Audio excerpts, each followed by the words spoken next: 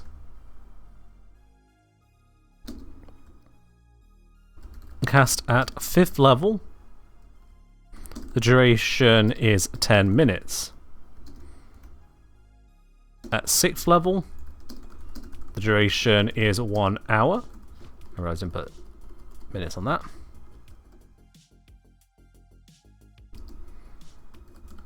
At 7th level, the duration is 8 hours. At 8th or 9th, at 8th level or above, the duration is 1 day. Now, is that of any use or value whatsoever to Nokko? Pretty much no. In terms of combat, in terms of actually engaging a Nokko in a fight, it's not going to last 1 minute, let alone a day. But it does mean that if somehow, some way, Nokko gets the ability to cast it as an 8th level spell, Nokko may indeed stay in their sprottling form for an entire day. Which ties back to what Zom was saying earlier about a surprise Nokko sprottling sneakily following the party, for one reason or another. It gives you just a little bit of extra world building that you could do with it. A little bit of extra opportunity to make things curious. The sneaky, teeny, tiny little mushroom boy hiding around you for a whole day. I'm stopping it at 1 day because at that point it is cyclable day after day after day. We don't need to take any further there. Right. It's lying in wait with its hide bonus? Exactly. It does have a lovely +9 to stealth even in the master tier, and it can take it higher. Nokko's Papa Swaddling like Papa Smurf? Sure. Your table, your rules. Take it where you want with that one. Okay, we're going to go on to the Prime now. And for the Prime, I'm going to make this a double wide spread. Which I think is... Hey, I remembered how to do that. Perfect. Is like that. And the reason for that is I'm going to give it legendary actions. I'm not giving legendary actions to the Master because the Master tier can already get quite a bit done. But when it comes to the Prime, quite frankly, if it doesn't have legendary actions, the players are gonna dunk on it. It's already shaky for the Challenge 14, quite honestly. But at Challenge 19, the scaling of the game is such that it just needs more. And did I do... Oops. I missed a bit. I missed a bit. I'm putting it on.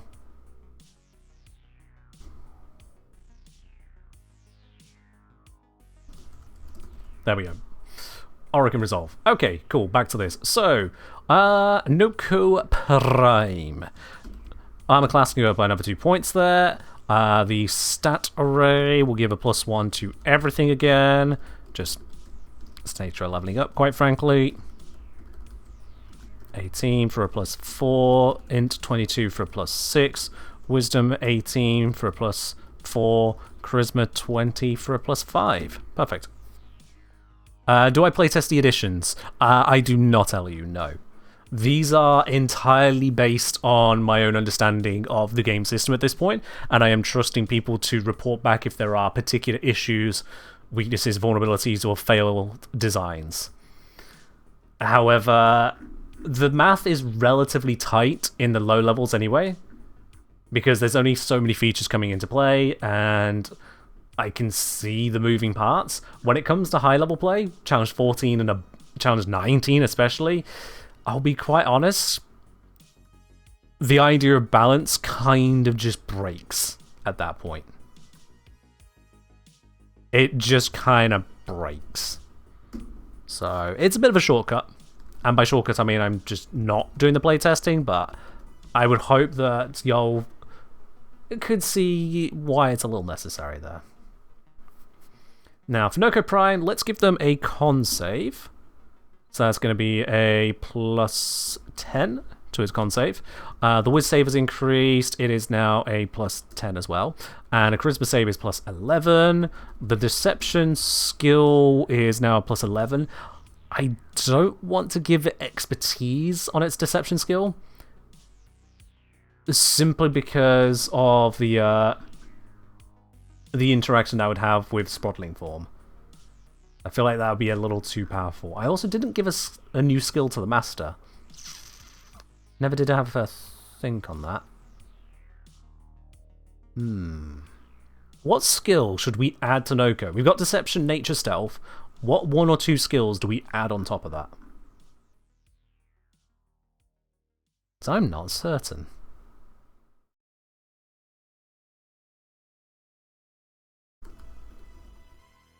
I could just throw in Perception, but honestly, yeah, Perception is good, and Nokko is going to need the support, so it can have Perception on the Prime. That'll give it a +10, so its passive Perception is now 20. There we are. To be fair, AoE on level 19 is not hard to accomplish. Sure, but AoE was not what I was thinking about. I was thinking more on the lines of, when it comes to balance, combos come online which get kind of redonkulous. The nature of basically I win powers start coming online, and it is very much a war of attrition. Of can you throw enough things at the party to wear them down that they feel under threat? Because no one encounter for a fully charged party is going to be threatening. Swaddling, expertise and stealth. Oh, right, yeah, you mean the whole deceiving, but then they can just be hit with AoEs. Yeah, I get you on that. I didn't want them to be too swingy, like, you must use AoE to deal with them, though. That's my go on that. Elliot's saying performance because playful and dancing, or acrobatics for jumping. Acrobatics is not jumping, it's balancing. Athletics is for jumping. But athletics would be a good fit, yes. Especially if we put it on from the Master, where Sprottling comes online as well. That could work. So we'll go with athletics.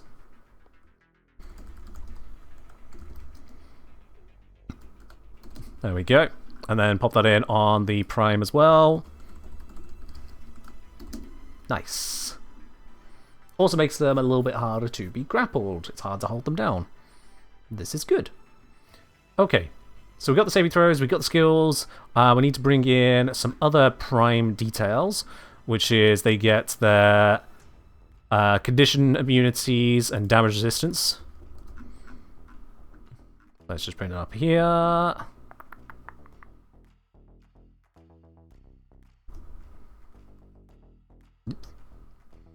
Condition immunities to prone and restrain. Damage resistance. Nokko would be a poison resistance.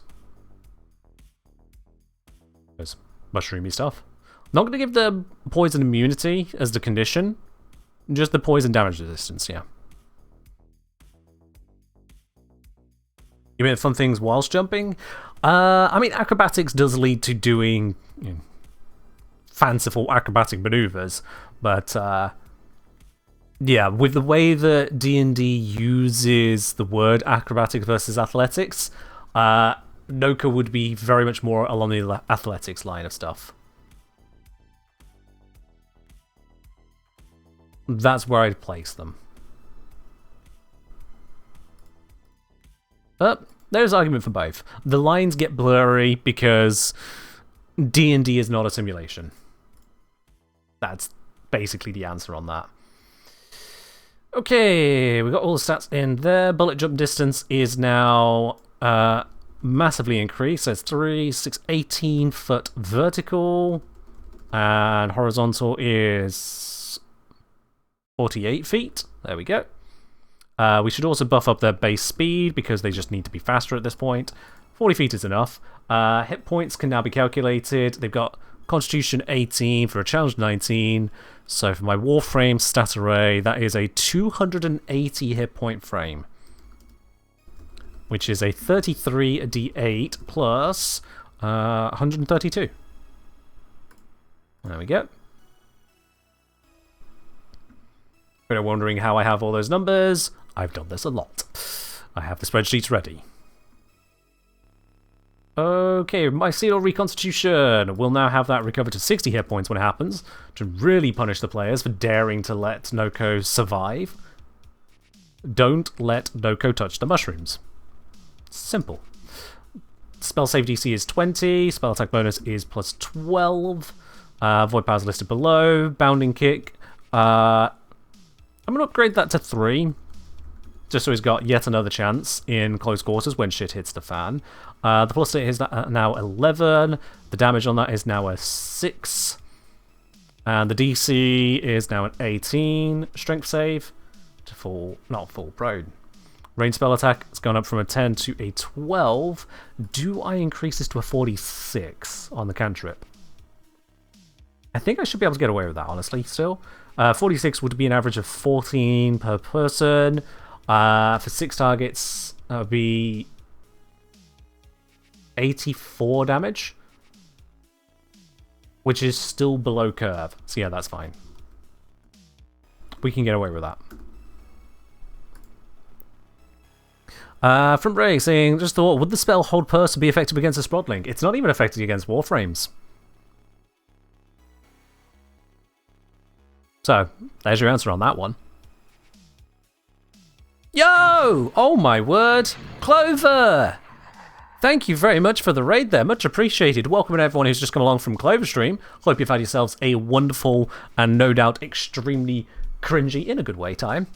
Welcome to every single one of you. We're in the midst of turning Nokko into D&D monsters to round out the document that's already been rounded out, but it needs more rounding. It needs more rounding. And we're actually close to finishing it. Close. Welcome to every single one of you. Dana saying, you could consider giving Nokko Skirmisher from Scout Rogue, move up to half speed as reaction when enemy ends its turn within 5 feet of you, doesn't provoke opportunity attacks. Don't need to do that, no. I'll be giving it legendary actions, which are a monster alternative to that approach. So, nice idea, but we've got better coming up on that one. We have got the better, don't you worry. But with the bounding kick, we've at least got those little bounce off as an action. It is very much Nokko's backup plan when everything else isn't going to help them. Yeah, and thank you for the shout out there, bots. That was Zom! Zom, you're still alive! That's awesome! Thank you, Zom, for doing the shout out there. And started with me, went to Warframe, went to Clover, now raided here. Oh, look at that. Perfect. Do I remember the happy birthday song from the D&D stream?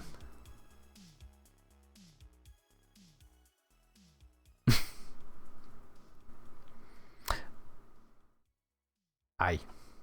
Aye. Okay, so. And just to be clear, for those of you who popped in from Clover stream, as you may not be fully up on all of the details, if you have any questions with regards to what's going on with this, what am I even doing, what are these features, what are the bits and pieces we're talking about, do feel free to ask questions. There is such a thing as a dumb question, but I'll only mock you if it's particularly dumb. Otherwise, you know, feel free to ask away. There's a whole point of live streaming is that you get to see this, not only how the sausage is made, but why the sausage is even a sausage in the first place. Alright, fair do, Clover. We'll see you in a moment. Let me know when you're back and I'll answer your question. Clover might not have even heard that last bit. But whatever. So yeah, let's see. We've got the Bullet Jump is updated, Mycelial Reconstitution is updated, Void Power is updated, Multi-Attack is updated, Bounding Kick is updated, Arborcept Cantrip, I'm happy with the damage to scale up again, so that should be fine. Let's see, Conjure Bright Bonnet doesn't need to change its level. Reroute, we will upgrade to a 5th level spell. It'll be fine. What do I take it?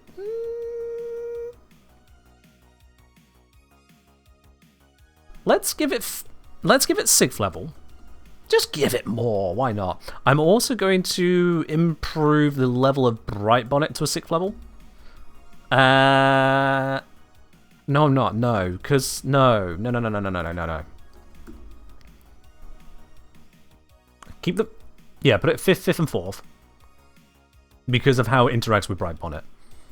I'll leave it there. Yeah. In this case, the sausage is not made of druid. Very true, yes. We've had that discussion. No druid sourced sausages here today. We are good. Okay, in terms of the base features that it acquires from the level up, this should still all apply nicely, so that is good. So we need to now bring in the most devastating of them all, which is Spore Spring. And we'll figure out the further details as we get to that. Dana's saying maybe 2 casts with short rests in case it will die instantly. Well, the reroute. If the reroute dies, Nokko's dead and then becomes Sprodling again and then runs to a mushroom. So that's not a concern. And Conjure Bright Bonnet and Conjure Stink Brain have 2 and 3 uses respectively. So those are already covered as well. So I'm not sure what you're on about, sorry, Dalen. Druid sausages have questions, most importantly, what? Basically, when it comes to druids, they can transform into animals. For example, they can turn into a pig. And does that mean that a player could carve a chunk out of the druid in pig form and use that to make sausage? The answer that I would give, and have given at a table, is no. If you want to know more about that conversation, you'll just need to roll back in the VOD here or catch it on YouTube later on. So we're not going back to that one right now. Spore Spring is where this is going to be really difficult to balance. Now, part of the technical balance of Nokko so far is within a lot of damage coming out of the Arbocep cantrip. That's basically Nokko's damage, and otherwise Nokko is a support caster. And Nokko's cantrip does have a 60-foot range and hits up to 6 targets, but that is spread, it's up to 6 targets, it's only out to 60 feet, so players which are beyond that are not threatened.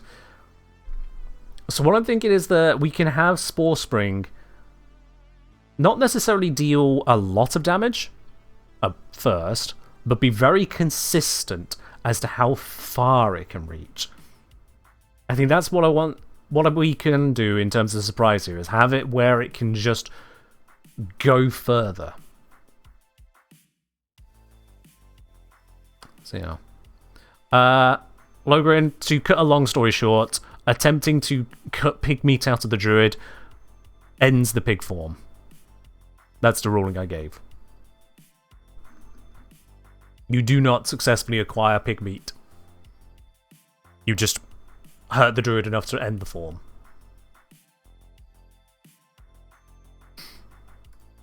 So yeah, let's start throwing these together now in terms of Spore Spring. So this is going to be a pretty nasty spell.